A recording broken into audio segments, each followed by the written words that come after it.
I heard my wife laugh before I saw her. It was that low, private kind of laugh, the one she used when she wanted someone to feel chosen. I was stepping out of client dinner at a rooftop bar in Columbus, loosening my tie, checking one last email before heading back in, when her voice drifted from behind a row of tall planters near the railing. I swear Marcus notices nothing. I stopped. The city lights were reflected in the glass around the terrace, and for 1 second I thought I had to be wrong. Vanessa was supposed to be at dinner with two of her friends in Dublin. She had kissed me on the cheek that afternoon, reminded me not to work too late, and smiled like everything in our house was normal. Then the man with her laughed. "You're married to him. How does he not see it?" She gave a small sigh, amused, almost indulgent. "Because he's dull, Trevor. Reliable, predictable. He wakes up at 5:30, checks inventory reports before coffee, and thinks taking the kids to Cedar Point twice a summer makes him a great husband." My hand tightened around my phone. For 15 years, I had built a life that ran on routine. I owned a construction supply company outside Dayton, 3 warehouses, 26 employees, vendor contracts across half the state. I worked early, came home tired, paid every bill on time, coached Eli's rec league team when he was younger, sat through Sophie's piano recitals, fixed loose railings, replaced dead batteries, remembered birthdays. I thought boring was another word for steady. Trevor said, "And you're really staying another year?" There was a pause. I could hear ice move in her glass. "Yes," she said. "I'm not stupid. Eli's senior year finishes. He goes off to college, and then I leave. Cleanest timing possible. No drama with school schedules. No ugly scene before graduation. And the payout will be bigger if I wait." The words landed one at a time, cold and precise. He lowered his voice. "You really think you can take that much?" Vanessa laughed again. "Please, Marcus is easy to control. He still thinks I'm the only person keeping this family together. By the time I'm done, he'll be so busy trying to play the reasonable guy, he'll sign whatever keeps things quiet." I stayed where I was, half hidden by the planter, staring at nothing. Below us, traffic moved through the dark in steady streams of white and red. Somewhere behind me, glassware clinked and somebody at the bar cheered over a game on television. The whole city kept moving like my life hadn't just split open. Then Trevor said, "And after that?" Vanessa answered without hesitation. "After that, I'm gone. And I'm not leaving empty-handed." I went back to my table with the same face I had worn all evening. That was the part that surprised me later. Not that Vanessa had lied. Not that she had been planning an exit with another man while folding laundry beside me and asking Sophie about spelling tests. What surprised me was how quickly something inside me went still. My clients were halfway through dessert when I sat down. One of them was talking about spring pricing on treated lumber, and I nodded at the right times, asked one clean question about freight timing, even made a note in the margin of my pad, as if any of it still mattered. The waiter set coffee in front of me. I thanked him. My hand did not shake. All I could hear was her voice. Dull, easy to control, biggest possible payout. When the meeting finally ended, I shook hands, rode the elevator down with 2 men still talking about supply delays, and stepped into the cold March air. I should have gone straight to my truck. Instead, I crossed the street and stood near the valet lane where the rooftop crowd filtered out in loose clusters under the glow of heat lamps and string lights. I told myself I needed to be certain. Vanessa came down 20 minutes later in a cream-colored coat I had bought her for Christmas. Trevor had one hand at the small of her back, like he had every right to put it there. She was smiling in a way I had not seen in a long time, head tipped toward him, eyes bright, relaxed. Not nervous, not guilty, comfortable. He said something I couldn't hear. She touched his chest and laughed. Then he kissed her, not a reckless bar kiss. Not the kind 2 drunk strangers fall into, because the music is loud and the night is easy. It was practice, familiar, the kind of kiss that comes after many others. She kissed him back without hesitation, and when they pulled apart, she stayed close enough that their foreheads nearly touched. That was when I understood this hadn't started recently. I wasn't looking at a mistake. I was looking at a second life. I followed at a distance when they left. Trevor drove a dark BMW with a dent above the rear wheel well. Vanessa slid into the passenger seat like she had done it before. I stood on the opposite sidewalk and watched the taillights disappear into downtown traffic. The drive home felt longer than it was. Ohio roads after dark always looked honest to me. Flat stretches, pale lane lines, gas stations still lit, the occasional porch light far back from the road. That night, everything looked staged, like a town built for somebody else. When I opened the front door, the house was quiet. The dishwasher hummed in the kitchen. Sophie had left one pink sneaker by the stairs. Eli's backpack was on the bench by the mudroom, half-zipped, a history textbook sticking out. I went upstairs and stood in their doorways one at a time, watching them sleep. My son was on his back, one arm flung over the blanket, taller now than I ever expected to feel ready for. My daughter had curled herself into the corner of the bed, hair across her cheek, breathing soft and even. I looked at them and knew something with terrible clarity. Whatever I had believed my family was, it was already breaking. Vanessa had just been the first one to say it out loud. I didn't go to work the next morning. In 15 years, I had never missed a day without warning. Not for weather, not for being sick, not even when my father died. The warehouse opened at 6, and I was always there before the first delivery truck backed into the dock. That morning, I sat in my truck 2 streets over from my own house with the engine off and the seat pushed back, watching my front door.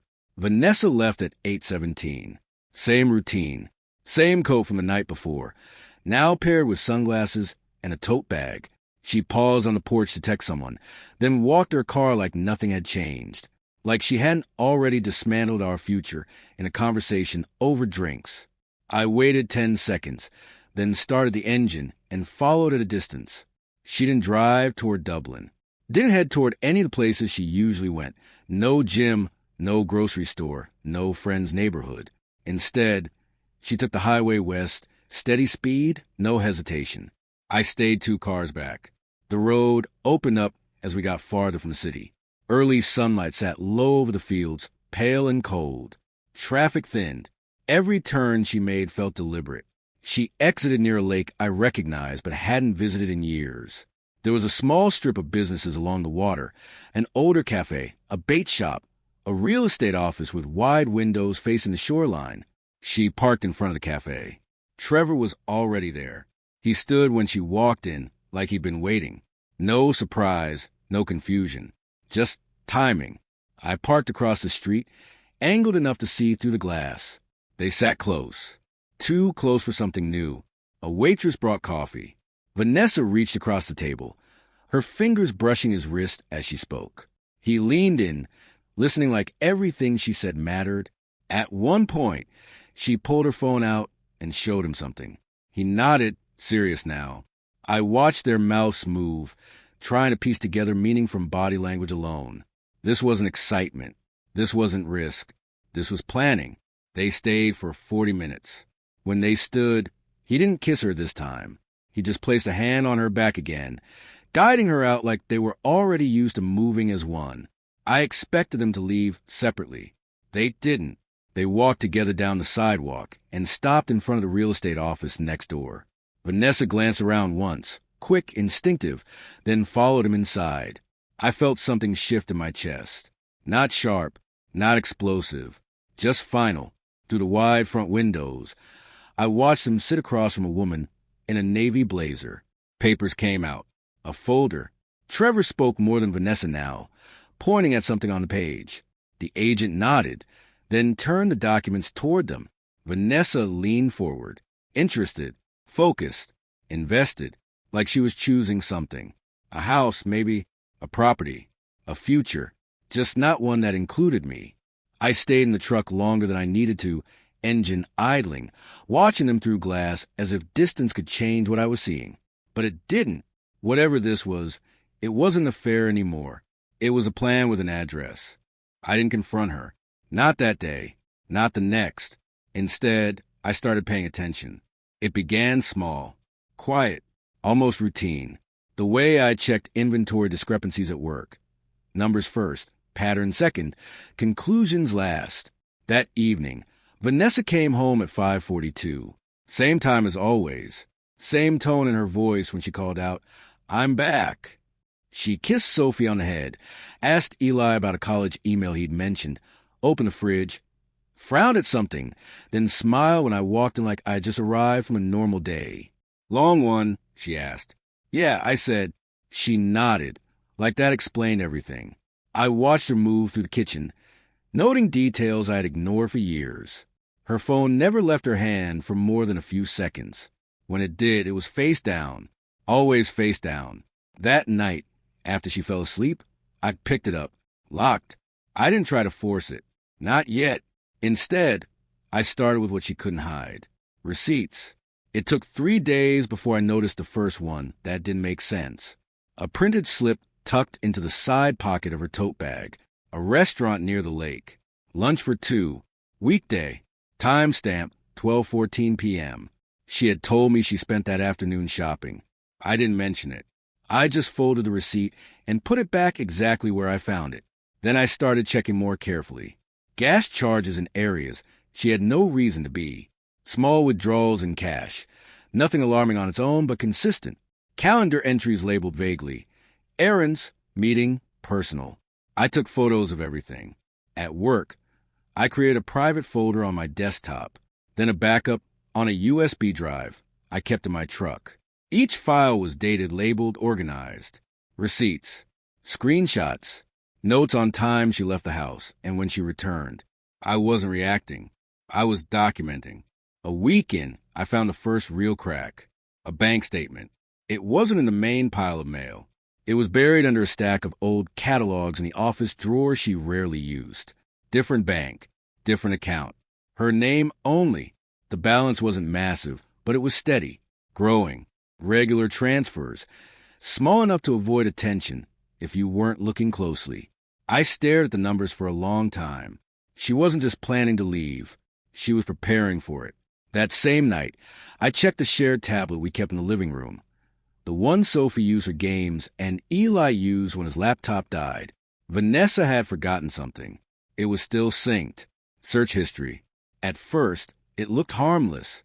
Recipes, clothing sites, travel ideas. Then I scrolled further. Best states for custody laws. How to relocate with children after divorce. Asset division, Ohio spouse business ownership. I sat there in the dark, the screen lighting up my hands. Every search was deliberate, specific, repeated. This wasn't emotion. This was strategy. Upstairs, I could hear her moving in bed. I locked the tablet, set it back exactly where it had been, and leaned back into the couch. For the first time, I let myself think something clearly. She wasn't just leaving me. She was planning to take as much as she could on the way out, and she thought I wouldn't see it coming. The messages were the last thing I checked, not because I didn't think they existed, but because I wanted everything else first. Patterns, money, movement, proof that didn't rely on words that could be twisted later. But eventually, I opened the tablet again. It happened by accident, or at least that's what I told myself. Vanessa had left it on the kitchen counter while helping Sophie with homework. Later that night, after everyone went to bed, I picked it up and noticed a notification banner still sitting at the top of the screen. A messaging app we didn't usually use. No lock on it, just a name. Trevor. I opened it. The thread didn't start recently. It went back months, maybe longer. The tone wasn't cautious or secretive. It was comfortable, familiar, like two people who had already crossed every line and stopped pretending there were any left. The first message I read wasn't even about me. "Did you talk to the agent again?" "Yes," she said. "Timing matters. We need to be ready before summer." I scrolled. "We can't rush it." Vanessa wrote in another message. "Eli's graduation is the clean break." Trevor replied almost immediately. "And the money?" There was a pause in the timestamps. Then her answer. "I'm working on it. He won't fight if I position it right. He hates conflict." I stared at that line longer than the others. He hates conflict. Like it was a weakness. Like it was something to use. I kept reading. There were messages about listings. Screenshots of houses. Conversations about starting fresh and not looking back. But buried between those were the parts that mattered. The real plan. We need him to agree to sell part of the company. Trevor wrote one night. That's where the real money is. Vanessa, he won't do it voluntarily. Trevor, then you make it easier for him than fighting. Push for a settlement. Paint it like you're being reasonable. A few minutes later, another message. If he drags it out, we make it ugly. I felt my jaw tighten. There it was. Not just betrayal. Pressure. Strategy. Another message from Vanessa later that same night. I've been looking into it. If I file in the right way, I can force disclosure on everything. He won't want that. He'll settle. Trevor responded with a single line. Good. We need this done fast. I scroll further. Slower now. There were other things too. Smaller, sharper details. Mentions of my schedule. My habits. When I was busiest. When I was distracted. Times they could meet without question. I wasn't just her husband in those messages. I was a variable. Something to manage. Something to move around. Then I found the one that settled everything. It was sent 3 weeks earlier. Trevor. You're sure he won't see it coming? Vanessa, Marcus? No, he trusts me completely. I set the tablet down on the counter very carefully. The house was silent. Refrigerator humming.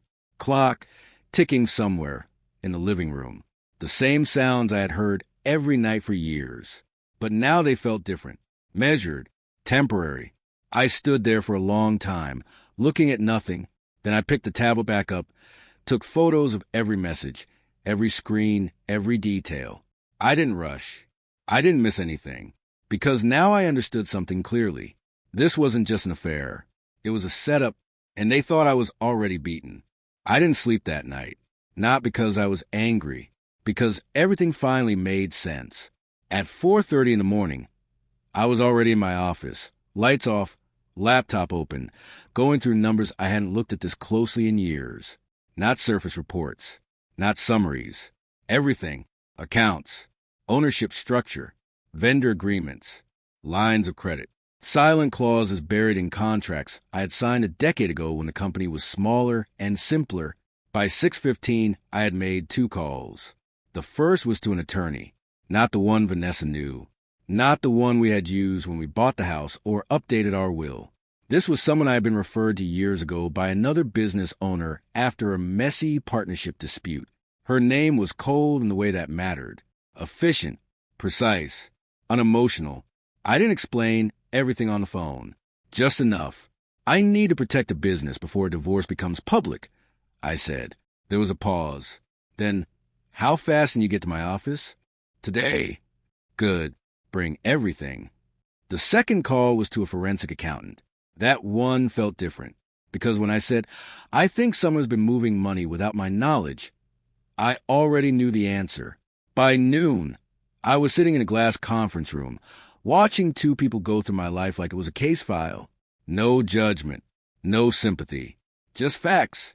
You waited. The attorney said at one point, flipping through a printed set of documents I had brought. That's good. You didn't confront her. I needed to understand the scope. She nodded once. Now we control the timing. The accountant leaned forward, pointing at a set of transfers I flagged. These aren't random. She's building liquidity. Quietly. I know. He looked at me for a second longer than necessary. Then, do you trust anyone in your company completely? Yes. Good. Because we're going to need to move quickly. The next 48 hours were surgical. Not emotional. Not reactive. Structural. Ownership shifted. Shares redistributed into protected entities. Control tightened in ways that didn't change how the business looked from the outside, but changed everything underneath. If someone tried to force a sale now, they wouldn't get what they thought they would. They wouldn't even be close. Then the accountant found something neither of us expected. It came late in the evening after hours of digging. Who is Trevor? He asked. I didn't answer right away. Why? He turned his screen toward me. Debt reports. Credit flags. Outstanding loans. Not small ones. Not manageable ones. Drowning. He's leveraged everywhere. The accountant said quietly. Personal loans. Business failures. Missed payments. This isn't someone planning a clean future. I stared at the numbers. Something shifted again. Not shock. Clarity. This isn't just an affair, I said. The attorney looked at me. No, it isn't. I leaned back in the chair, hands still, mind sharper than it had been in years. Vanessa thought she was leaving a dull man. Trevor thought he found an easy target. But now I could see it for what it really was. I wasn't just being betrayed. I was being hunted. And for the first time since that rooftop, I allowed myself one quiet thought. They had no idea how wrong they were. I didn't expect help, not from her side. By that point, I trusted documents more than people. Numbers didn't lie unless someone forced them to. Messages didn't change unless someone deleted them. But people rewrote things, softened them, justified what they needed to survive. Still, there was one name that kept coming up in my head. Brooke, Vanessa's older sister. Different in every way that mattered. Where Vanessa was smooth, Brooke was blunt. Where Vanessa avoided conflict, Brooke walked straight into it and stood there until it resolved. She worked as a school counselor, spent her days dealing with teenagers who lied badly and broke easily. She knew patterns. She knew when something was off. I called her on a Tuesday morning. I need to talk, I said. She didn't ask questions, just gave me a time and an address. We met in her office after school hours. The building was quiet, fluorescent lights humming overhead, the faint smell of dry erase markers still in the air. She closed the door behind me and leaned against her desk. "This sounds serious," she said. "It is." I didn't ease into it. I handed her a folder, printed messages, bank statements, timeline notes, clean, organized, undeniable. She didn't interrupt while she read. Didn't react at first either. Just flipped page after page, slower as she went, her jaw tightening almost imperceptibly. When she got to the messages, the ones about the company, about the money, about me being easy, she stopped. Read one line again. Then again. When she finally looked up, her expression had changed. Not shocked, angry.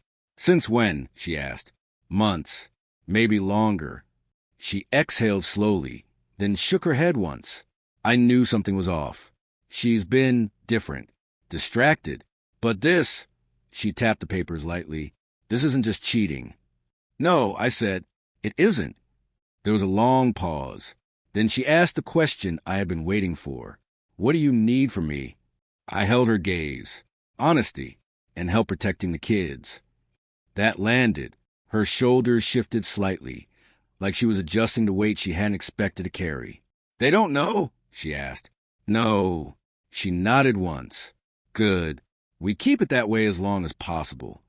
I could see her thinking now. Not emotionally. Structurally. Just like I had. "She's been reckless lately," Brooke said. "Late nights. Canceling things last minute." I asked her about it. She brushed me off. Said you were working too much. I almost smiled at that. Of course she did. Brooke looked back down at the papers, then closed the folder carefully. "I'll help," she said. "But you need to understand something." "What?" "When this breaks, it's not just her life that falls apart. It's theirs too. I know." She studied my face for a moment, like she was trying to decide if that answer was real. Then she nodded. "All right," she said. "Then we do this the right way." Over the next hour, we mapped things out. Not revenge. Preparation. How to talk to Eli without pushing him into anger. How to explain things to Sophie without fear. What signs to watch for. What not to say. When to act. At one point, Brooke leaned back in her chair and said quietly, "She thinks she's in control, doesn't she?" "Yes." Brooke's expression hardened. She has no idea what she's done. I stood to leave, the folder lighter now that it wasn't just mine to carry. At the door, she added one more thing. "When the time comes," she said, "I'll tell the truth, whatever it costs her." I paused and nodded once. That was all I needed, because for the first time since this started, I wasn't the only one who saw it clearly. And when everything finally came apart, Vanessa wouldn't be able to control the story anymore. I didn't wait for her to make the first move. That was the one advantage I had left. Timing. Vanessa thought she was controlling it. the schedule, the narrative, the moment everything would come apart in a way that benefited her. So I took that away. My attorney filed on a Thursday morning. Quietly, precisely, every document in place. Every protection already secured. Custody requests structured. Financial disclosures preemptively addressed. My company sealed behind layers she wouldn't be able to touch without a fight she couldn't afford. Then I chose where she would find out. That part mattered. Vanessa had a charity event that evening. One of those polished, carefully staged appearances. Fundraisers, photos, soft smiles. The version of her that people believed in. She had mentioned it earlier that week, asking if I would attend. "I've got work," I told her. She nodded, unsurprised. Of course I did. By 7:10 p.m., the event was in full motion. I didn't go inside. I sat in my truck across the street, engine off, watching people arrive in tailored coats and quiet confidence. At 7:23, Vanessa stepped out of her car. She looked exactly like she always did in those settings. Composed, elegant, controlled. The same woman who had stood in our kitchen 2 nights before asking Sophie about homework, like nothing in her world was shifting. I watched her adjust her sleeve, check her phone, then walk toward the entrance. She didn't make it inside. The process server intercepted her halfway up the steps. It was almost clinical. A few quiet words. A shift in posture. The moment her face changed, not dramatically, not publicly, but enough that someone standing close would notice. She looked down at the envelope, then back up, confusion first, then recognition. Even from across the street, I could see it land. Her hand tightened around the papers. She said something. I couldn't hear it, but the server didn't respond beyond a practiced nod, just did his job and stepped back. Vanessa didn't move for a few seconds. People were still walking past her, brushing shoulders, offering polite apologies, unaware they were stepping around the exact moment her life stopped following her plan. Then she turned, not toward the entrance, away from it, phone already in her hand. I knew who she was calling. Trevor. I watched her pace along the sidewalk. Sharp movements now, control slipping into something else. She spoke fast, paused, listened, then stopped completely. Even at that distance, I could see the change. Her shoulders dropped slightly. Her expression shifted again. Not anger this time. Something colder. Something closer to realization. She pulled the phone away from her ear and stared at it for a second longer than necessary. Then she tried again. Call. Wait. Nothing. Trevor was gone. No answer. No presence. No hand at her back guiding her forward anymore. Just silence where he used to be. Around her, the event continued. Laughter. Light. Cameras flashing near the entrance. A world she had planned to step into that night, just on her terms. Now it was happening without her. I stayed where I was, watching, not with satisfaction. Not yet, just certainty. Because everything we had prepared was already in motion.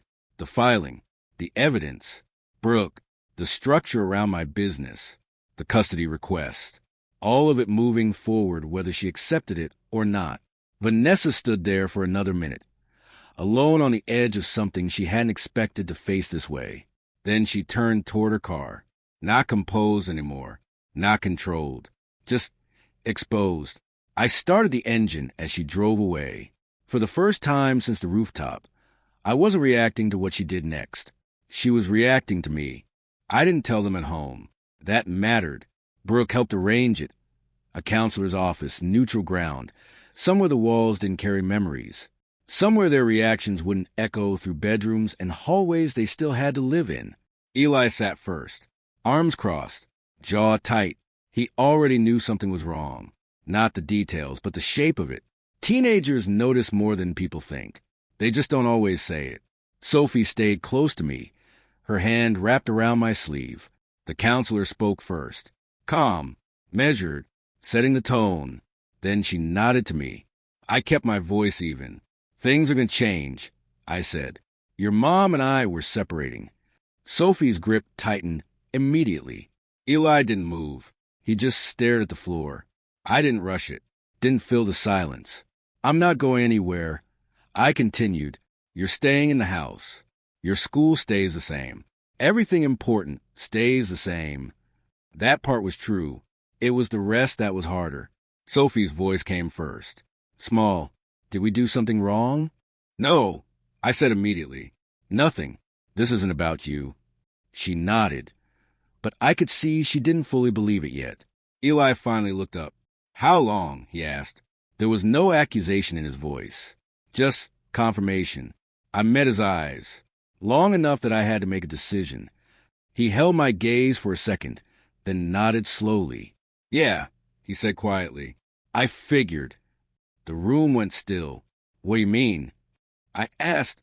He exhaled through his nose, leaning back in the chair. She's been lying, he said. Not big stuff, just things that didn't line up. Where she was, who she was with. I didn't say anything because he stopped. Because what? I asked. He shrugged slightly. Because I didn't want to be right. That landed harder than anything else so far. Sophie looked between us, confused now, scared. There's more, she said suddenly. Her voice was shaking. I turned toward her, keeping my tone steady. What is it? She hesitated. Then quietly, I saw someone. My chest tightened. When? A few weeks ago, she said. At night, I was getting water, and I looked out the window. There was a car outside, and a man standing near it. I already knew the answer, but I let her say it. He was looking at the house, she whispered. I thought maybe he was lost or something. But then Mom came outside and talked to him. Eli turned toward her sharply. What? I didn't tell anyone, she said quickly. I got scared and went back upstairs. I closed my eyes for a brief second, not in anger, in understanding. Trevor hadn't just been in the background. He had been close. Too close. It's okay, I said, opening my eyes again, focusing on her. You didn't do anything wrong. She nodded, but tears were already building. Eli leaned forward now, elbows on his knees, hands clasped tight. So what happens now? He asked. Now, I said carefully, we move forward, together. The counselor stepped in then, guiding the conversation, giving them space to ask questions I couldn't answer all at once. But the truth was already there. Not the full story, not the messages or the plan or the money, just enough. Enough for them to understand that something real had broken, and that it hadn't been sudden. As we left the office, Sophie held my hand again. Eli walked slightly ahead, quieter than usual. I watched them both and felt something settle inside me. This was the part that mattered most. Not the filing, not the company, not even Vanessa. Just this. Making sure they came out of it with something solid left to stand on, and for the first time, I was certain of one thing. They would. The divorce finalized on a gray morning in late October. No drama. No raised voices. Just signatures, quiet acknowledgments, and the sound of something ending exactly the way it had begun. Controlled. Vanessa didn't look at me when it was over. She sat across the room, posture straight, hands folded too tightly in her lap. There was no Trevor beside her now. No confidence. No quiet smirk hiding behind polite expressions. Just distance.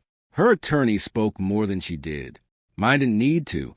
The terms were already set. Primary custody stayed with me. The house stayed with me. The company untouched. Everything she had planned to take was reduced to something far smaller than she expected. Not nothing, but not enough to justify what she had risked. When it was done, she stood first, paused like she wanted to say something, then didn't, and walked out. I didn't follow. I stayed where I was for a moment longer, looking at the empty chair across from me. 15 years, reduced to paperwork and silence. Outside, the air was cold, the kind that settles into your lungs and stays there a little longer than it should. I stood on the steps for a minute, then pulled my phone out. One message. From Brooke. How did it go? I typed back. It's finished. Her reply came almost immediately. Good. Now you can start again. Start again. It didn't feel like that at first. The house was quieter in ways I had to get used to. No second set of footsteps in the kitchen. No background conversations drifting from room to room. Just structure. Mornings with Eli before school. Evenings helping Sophie with homework. Dinners that were simpler but more honest. Eli adjusted faster than I expected. He got a part-time job. Started talking more openly, like something unspoken had finally cleared out of the way. One night, while we were sitting on the back porch, he said, "You did the right thing." I nodded. He didn't elaborate. He didn't need to. Sophie took longer. She asked about Vanessa sometimes. Not often, just enough to remind me that absence doesn't erase connection. Vanessa moved to Arizona 2 weeks after everything finalized. New start, new place. The messages she sent the kids were careful, measured, trying to rebuild something from a distance that used to exist up close. But distance changes things. So does truth. As for Trevor, he disappeared. Not dramatically. Not all at once. Just stopped being relevant. The accountant updated me once, weeks later. Multiple defaults, he said. It's collapsing.